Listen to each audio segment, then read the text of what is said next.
नमस्ते। मैं Deepak Gupta, youth president, national human right welfare association. आज जैसे कि 26 जनवरी गणतंत्र दिवस आने वाला है, इस को लेकर मैं अपने संस्था की तरफ से समस्त देशवासियों को गणतंत्र दिवस की हार्दिक शुभकामनाएं एवं बधाई देते हैं। लेकिन एक बात, आज के समय में देखा जाए तो लोगों को ये पता नहीं है कि गणतंत्र का मतलब क्या होता है। आखिर ये गणतंत्र दिवस मनाते क्यों हैं, इसके पीछे रीजन क्या था। तो जहां तक जिन लोगों को पता है वो गणतंत्र के बारे में समझते हैं और अपने हक की लड़ाई लड़ते हैं। जैसे कि गणतंत्र का मतलब होता है कि यहाँ इस भारत देश के जनता के हाथ में पावर को दे देना और जनता अपने मन के द्वारा जनप्रतिनिधि को चुनता है और जनप्रतिनिधि का काम है कि अपने क्षेत्र के तमाम समस्याओं को सुनना। लेकिन क्या ऐसा होता है? अगर नहीं तो क्यों? आखिर हम क्यों उस प्रकार के जनप्रतिनिधि को समर्थन करते हैं? क्या लालच है? ऐसा क्या है उसमें कि हम उस प्रकार के जनप्रतिनिधि को समर्थन करते हैं जो हमारे काम के लिए नहीं है? आपको पता होना चाहिए कि ये गणतंत्र दिवस हम लोग जो है 26 जनवरी 1950 से ये लागू हुआ और 1951 से लगातार हम लोग अभी तक हर साल जो है 26 जनवरी को गणतंत्र दिवस मनाते हैं। ये इसका कारण ये है कि इस गणतंत्र को मनाने का कारण ये है कि इस दिन हमारा संविधान लागू हुआ था, जिस संविधान को बनने में 2 साल 11 महीना 18 दिन लग गया था।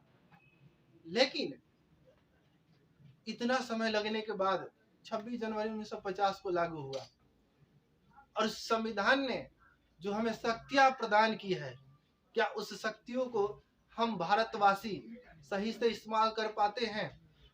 नहीं कर पाते हैं। लेकिन इसके पीछे दोषी कौन है? दोषी हम सब हैं जो इस शक्ति के बारे में नहीं समझते हैं। इस शक्ति को हम लोग इस्तेमाल नहीं कर पाते हैं।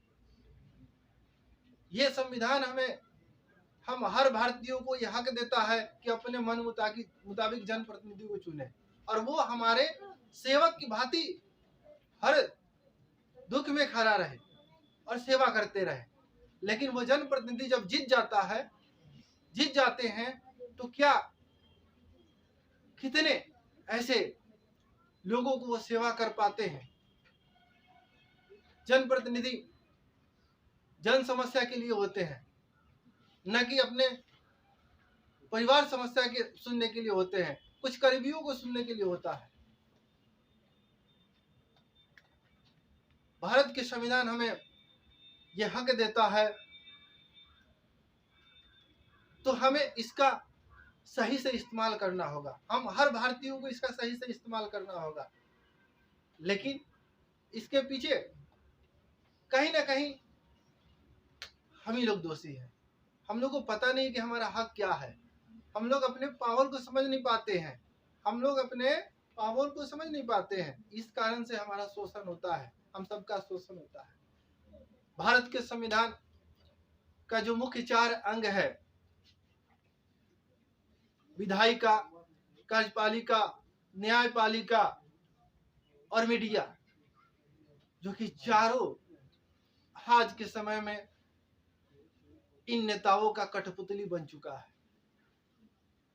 नेता लोग पहले जो है 1947 से पहले हम लोगों को अंग्रेजों के साथ लड़ाई था, लेकिन आज हमारे अपने ही देश में अपने ही नेता लोग से लड़ाई का बात हो गया है।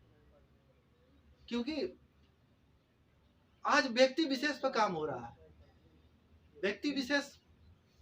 लेकिन नेताओं के नजर में जनता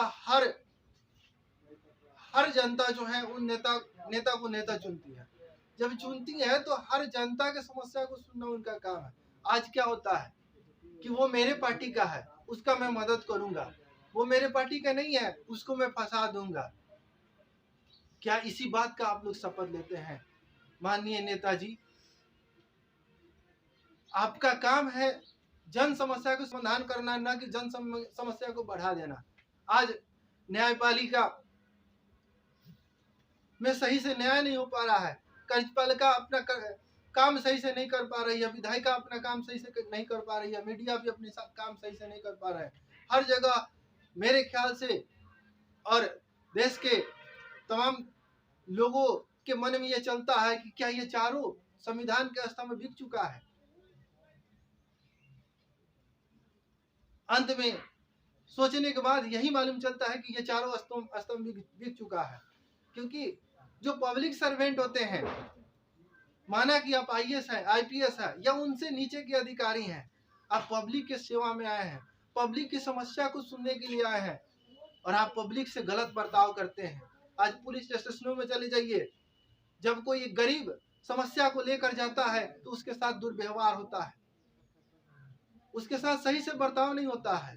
लेकिन वहीं अगर खादी का कुर्ता पहनकर अगर चले जाए, टीका चंदन लगा के चले जाए, तो वहां उनका स्वागत होता है, अच्छे से बर्ताव होता है। क्या यही अंतर रह गया है? आप प्रत्येक जनता की समस्या सुनने के लिए आए हैं, प्रत्येक जनता के हित में काम करने के लिए आए हैं, ना कि किसी व्यक्ति विशेष के लिए। और यही आज हो रहा है, यही आज हो रहा है। मीडिया भी अपना सही से काम नहीं कर पा रही है, पार्टी विशेष पे चले जा रही है, किसी पार्टी का समर्थन कर रही है तो किसी पार्टी का खिलाफ बात कर रही है। क्या यही मीडिया का काम है? क्या यही देश की चौथे स्तंभ की काम है? आज कार्यपालिका भी अपना सही से काम नहीं कर पा रही है, विधायिका का सिस्टम ही खत्म हो गया है। अगर आप में वो ताकत नहीं है देश चलाने का, आप में वो ताकत नहीं है राज्य चलाने का, अपनी ताकत नहीं है क्षेत्र चलाने का, विधानसभा चलाने का, संसदीय क्षेत्र चलाने का, पंचायती राज विभाग चलाने का, तो आप जनप्रतिनिधि न बने। अगर बनते हैं तो जन समस्या का समाधान करने के लिए बने, ना कि जन समस्या को फंसाने के लिए आप बनेंगे। तो मैं इस गणतंत्र दिवस के शुभ अवसर पर आप तमाम देशवासियों से एक मानव अधिकार के मेंबर होने के नाते आग्रह करते हैं कि आप लोग अपनी जिम्मेवारी को समझे, और जैसे आंदोलन अंग्रेजों से आजादी लेने के लिए हमारे देश में आंदोलन महात्मा गांधी ने चलाए थे, अन्य बहुत सारे नेता लोग ने चलाए थे, वैसे ही आज अपने देश में, इस राज्य में, अपने क्षेत्र में अगर आपको हक की लड़ाई लड़ना है तो एक बार फिर से आंदोलन की आवश्यकता है। आपको जो समस्या है उसके लिए आप लोग आंदोलन करें। आंदोलन करना आपका अधिकार है, आप अपने हक को मांगे, ये आपका राइट्स है। लेकिन शांतिपूर्वक आंदोलन का एक तरीका होता है जिससे किसी भी सरकारी या गैर सरकारी चीजों का नुकसान न हो। यह हमारा संविधान जो है मुझे आंदोलन करने का हक देता है, अभिव्यक्ति की आजादी देता है, लेकिन इसका दुरुपयोग करके नहीं, इसका सही से इस्तेमाल करके। आंदोलन का भी सही तरीका होता है, चाहे वो सरकारी हो या गैर सरकारी, चीजों को आपको नुकसान नहीं करना है और अपने हक की लड़ाई आप लड़े। आपके साथ कहीं भी नाइंसाफी होता है, आप अपने हक की लड़ाई लड़े, कहीं घूस न दें, भ्रष्टाचार में लिप्त लोगों के खिलाफ कार्रवाई कराएं, कार्रवाई की मांग करें। अगर ऐसा नहीं करेंगे तो ये शोषण जो है अनवरत चलता रहेगा। तो अंत में मैं आप लोग से गुजारिश करता हूं कि आप मानव होने के नाते अपने अधिकार को समझे और अपने अधिकार के लिए लड़ाई लड़े। जय हिंद, जय भारत, जय बिहार।